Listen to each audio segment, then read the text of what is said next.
Қайырлы күн, құрметті көрермендер. Қазақстан Республикасы Мемлекеттік қызмет істері агенттігінің Астана қаласы бойынша департаменті елге қызмет ақпараттық жобасының кезекті шығарылымын бастайды. Жоба мақсаты мемлекеттік қызметтің жай-күйі, мемлекеттік көрсетілетін қызметтер және оларды алу тәртібі, мемлекеттік қызмет туралы заңнама талаптарын, мемлекеттік қызметшілердің әдеп нормалары сақталу мәселелері бойынша халықты ақпараттандырып, қызмет барысымен таныстыру болып табылады. Бүгінгі эфир қонағы Астана қаласы тұрғын үй және тұрғын үй инспекциясы басқармасының газ инспекция және көтергіш құрылымдарын бақылау бөлімінің бас маманы Жұбатханов Жарқын Мейірханұлы келіп отыр. Қош келдіңіз. Жарқын Мейірбекұлы, сіздердің басқармамен көрсетілетін мемлекеттік қызметтер, оларды көрсету ерекшеліктері мен алу талаптары туралы баяндап берсеңіз. Сәлеметсіздер ме? Біздің басқарманың атап айтқанда газ инспекция және көтергіш құрылымдарын бақылау бөлімінің негізгі функциясы қаланың қалыпты тіршілігін қамтамасыз ететін біз күнделікті кездесіп жүрген қауіпті техникалық құрылғыларды бақылау және қадағалау функциясы болып табылады. Яғни қауіпті техникалық құрылғы дегеніміз не? Олар яғни жедел саты, яғни лифттер, эскалаторлар, траволаторлар, фуникулерлар,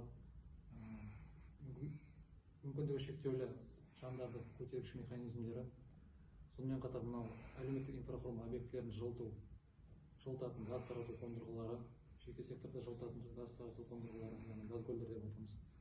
Және де мынау жылу электр орталықтарындағы қазандықтар. Яғни бұл жерде атап айтқанда қаламыздағы әлеуметтік инфрақұрылым объектілері, яғни оның ішінде мектептер, ауруханалар, сауда үйлері, тұрғын үй кешендері барлығы, осы объекттердің барлығындағы қауіпті техникалық құрылғыларды қадағалау және бақылау біздің бөлімнің негізгі жүктелген міндеті болып табылады. Яғни біздің бөліммен жалпы екі мемлекеттік қызмет көрсетіледі. Оның біріншісі қауіпті техникалық құрылғыларды тіркеу және есептен шығару.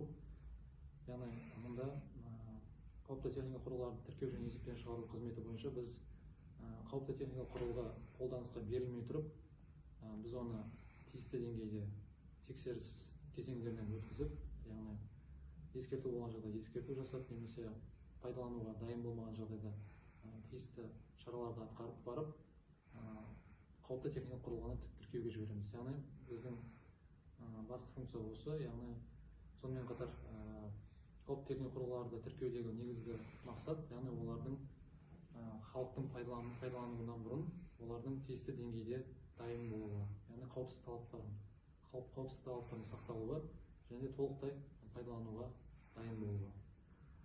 Және де екінші көрсетілетін қызмет бұл бізде қауіпті өндірістік объектіні салуға, кеңейтуге, реконструкциялауға, жаңғыртуға, консервациялауға және жоюға арналған жобалау құжаттамасын келісу. Яғни бұл қызметтің негізгі жалпылама айтқанда әлеуметтік инфрақұрылым объектілерін жылытатын бізде стационарлы газ тарату қондырғылары болады. Сол қондырғылардың негізгі оларды салмай тұрып, негізі жобалық құжаттамасы келісіледі.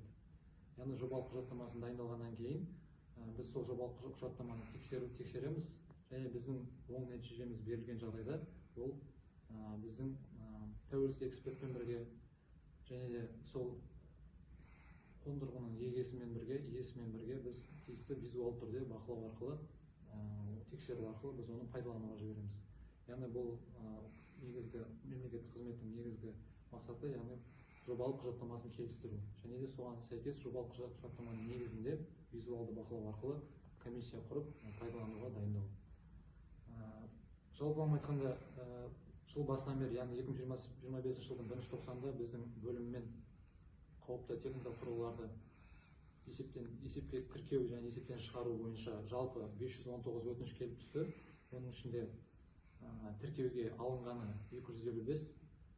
Өтініш бойынша біз тіркеуге алдық қауіпті техникалық құрылғылар. Оның ішінде лифттер, басым көпшілігі лифттер, және де көтергіш механизмдер бар. Және де оның ішінде 6 түтік дейміз, яғни бұл газ тарату қондырғысы. Ал бас тартылған өтініштер саны 264. Яғни бас тартылған кезде тиісті дәлелді себептермен бас тартылады, яғни оның кейбір құжаттамасы дұрыс болмауы мүмкін, немесе ішіндегі белгілі бір талап етілетін құжаттардың сәйкес келмеуі, немесе ішіндегі тиісті мамандардың бұйрықтары болады. Яғни сол қауіпті техникалық құрылғыға арнайы бір маман бекітіледі. Сол мамандардың мысалға біз бұйрық бойынша, яғни қағаз жүзінде бұйрығы бойынша соны тексереміз барлығын. Яғни барлық құжаттамасы дұрыс болған жағдайда ғана біз есепке аламыз. Және де қауіпті өндіріс объектін салуға, кеңейтуге, реконструкциялауға, жаңғыртуға, консервациялауға және жоюға арналған жобалық құжаттамасы келісу бойынша 2025 жылдың 1-тоқсанында жалпы келісілген жобалық құжаттама саны 10, ал бас тартылған құжаттама саны 6. Жалпылама айтқанда осы. Жақсы. Дархан Мейірбекұлы, мазмұнды сұхбатыңыз үшін рахмет етеміз. Елге қызмет ету жолындағы жауапты қызметтеріңізге алғыс білдіреміз. Құрметті көрермендер, осымен бүгінгі шығарылымымыз аяқталды. Егер сұхбатқа қатысты сауалдарыңыз болса, пікірге қалдыруларыңызға немесе мемлекеттік қызмет көрсетуге байланысты ұсыныстарыңызды департаменттің ресми парақшаларына жазсаңыздар болады. Департамент кері байланыс үшін әрдайым ашық. Келесіде кездескенше сау болыңыздар.